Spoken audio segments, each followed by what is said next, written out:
Washington. President Obama about to usher in a new era of his presidency, the veto era. Remember, he promised to kill the Keystone Pipeline bill as soon as it hit his desk this week. Well, will that mark an end to all the bipartisanship that we're supposed to see until 2016? We're going to ask a Democrat who's never afraid to tell us what the White House and tell the White House what he thinks, West Virginia Senator Joe Manchin. Good morning to you, sir. Thanks for being with us. Good morning, Elizabeth, Brian, and Steve. How are you all? Good morning. Great. Senator, what's going to happen with the XL pipeline? It's going to get to the president's desk. It's going to get vetoed. Then what?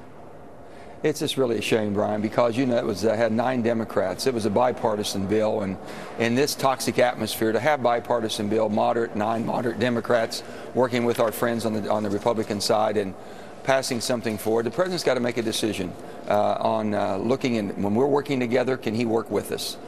We're not going to go off the skids and work on the extremes. We're going to basically find the middle, if you will, and move forward. And this bill is very important. We just had a horrific train accident in West Virginia, as you know. Yeah. And we've been told, and basically I know, that if you move this oil by pipeline, it's much safer for the environment and safer for the people. Absolutely. Sure. Senator, are you prepared to perhaps vote with Republicans and vote against executive action here as we seem to be entering into this era of the veto and executive action? Are you prepared to do that as a Democrat? As it opposed to immigration? Elizabeth, here's what I've said, and to all of you, is basically the president said many, many times, you know, that he would never do something as far as that far on immigration, as far as what executive orders. And then he went and did the executive orders. We passed a very comprehensive, a very bipartisan immigration bill. And the border control on that bill was done by my dear friends Bob Corker and John Hoeven, 2 Republicans. And we have a good piece of legislation. The House, unfortunately, can't seem to move anything on immigration.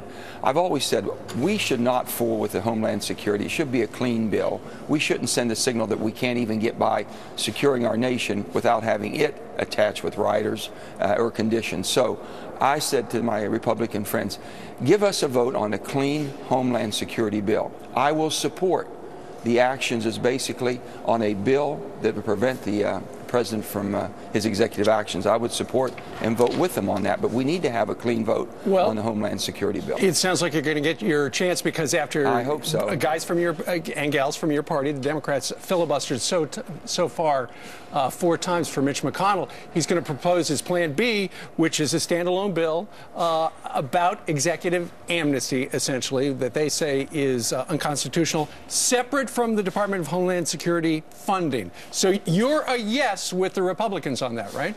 Yes, on that. I want to get a Homeland Security. Let's make sure we understand the filibuster. Basically, it takes 60 votes. If we filibuster, it takes 60 votes to get on the bill. Once you get on the bill, it takes 51 simple majority. The bottom line, happy to debate the bills, happy to talk about them, but we have to have a Homeland Security bill that basically protects us with all of the threats we have going on here within our country and also around the world. With that being said, Brian, yes, if he'd give me a bill, let me vote on a clean Homeland Security. And I've told the Democrats, they know exactly where I stand. I think the president overreached, and I will be voting with the Republicans to repeal the president's actions, but not all incumbent. How many other Democrats, sir, do you think would vote like you? You know, I really can't speak for that, but if you want to work with the 9 of us who look at the 9 would be your obvious choice of people to look at, the 9 of us Democrats who voted for the Keystone Pipeline, you're going to find 9 to 15 moderate centrist Democrats, and any of those could, you need 6 of them. Right. Mitch is going to need 6. Senator, I got to ask you, they said we're not going to fund Homeland Security because we're so against executive action. That's who we're going to look to stop it. They only got 53 votes. You did not vote with them.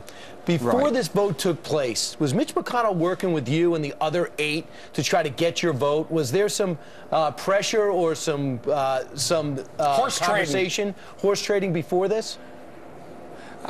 Not with me, there wasn't. I'm not going to speak for the rest of them. And Mitch and I spoke at the beginning, and I just says, Mitch, I can't play politics with this. I just can't. And I know that this is the way it's given to you.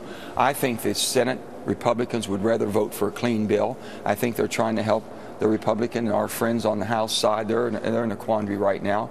But we've got to put our priorities on who we are as Americans first. Rise above the Democrat and Republican jargon going back and forth. I've always said that. And I think you see me vote against the Democrats when they try to do some of the same things. I just don't think it's right. I agree with you. And in the big picture, we got till Saturday to fund Homeland Security, so you're not going to go along with that. What is your view if the funding is not there after Saturday? Well, it would just allow these guys and these women to go to work and not get paid? Well, that's a shame, too. You know, we have 600 people in just my beautiful state of West Virginia, 600 that work for Homeland Security, and it's a shame.